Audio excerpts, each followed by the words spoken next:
Hey ladies and gentlemen, this is Carmine Sabia for Explain America. Before we get started, I want to ask you to like, comment, share, and subscribe. Those little things, they really help us out a lot.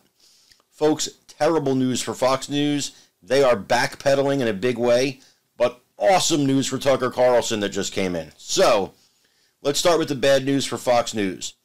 Lachlan Murdoch, the CEO of the corporation, and the man many people believe was responsible for the firing of Tucker Carlson, well, he had to get on a call with investors and talent and everybody and explain to them why the company has suffered a $50 million loss and explain to them that their ratings are going to be plummeting for quite a while. They expect this boycott and the backlash on the Tucker Carlson firing to go on for quite some time.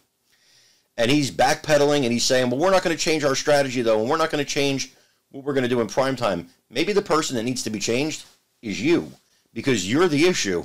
You're the guy that got rid of your top star. Nobody told you to do that. That was ridiculous. On the other hand, Tucker Carlson, well, he announced some fantastic news, and it took the world by storm. If you haven't heard about it, it happened yesterday. Let's take a look at that video. Hey, it's Tucker Carlson. You often hear people say the news is full of lies, but most of the time that's not exactly right. Much of what you see on television or read the New York Times is in fact true in the literal sense. It could pass one of the media's own fact checks. Lawyers would be willing to sign off on it. In fact, they may have. But that doesn't make it true. It's not true. At the most basic level, the news you consume is a lie of the stealthiest and most insidious kind. Facts have been withheld on purpose, along with proportion and perspective. You are being manipulated. How does that work? Let's see. If I tell you that a man has been unjustly arrested for armed robbery, that is not, strictly speaking, a lie. He may have been framed. At this point, there's been no trial, so no one can really say. But if I don't mention the fact that the same man has been arrested for the same crime 6 times before, am I really informing you? No, I'm not. I'm misleading you. And that's what the news media are doing in every story that matters, every day of the week, every week of the year. What's it like to work in a system like that? After more than 30 years in the middle of it, we could tell you stories. The best you can hope for in the news business at this point is the freedom to tell the fullest truth that you can. But there are always limits. And you know that if you bump up against those limits often enough, you will be fired for it. That's not a guess, it's guaranteed. Every person who works in English language media understands that. The rule of what you can't say defines everything. It's filthy, really, and it's utterly corrupting. You can't have a free society if people aren't allowed to say what they think is true. Speech is the fundamental prerequisite for democracy. That's why it's enshrined in the first of our constitutional amendments.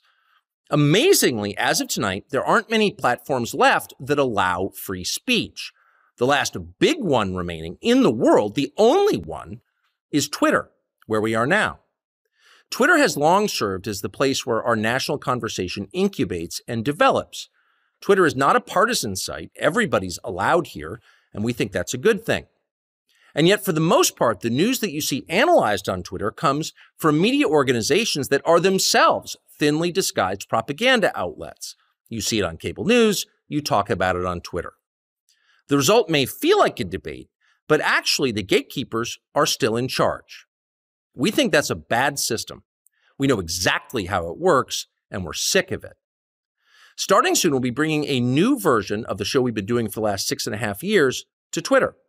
We'll be bringing some other things too, which we'll tell you about. But for now, we're just grateful to be here. Free speech is the main right that you have. Without it, you have no others.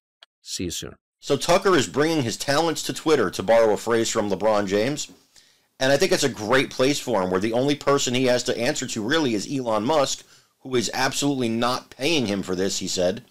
But he's going to give him that free speech. Only Elon Musk could stop the free speech on Twitter, and that's not his plan.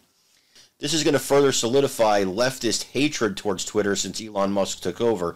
And that's a shame, because I think all voices should be heard on every platform. Be they liberal or conservative, it doesn't matter. Folks, I want to thank you for joining us here at Explain America today. My name is Carmine Sabia. Please remember to like, comment, share, and subscribe. We love you guys. God bless you. Take care, everybody.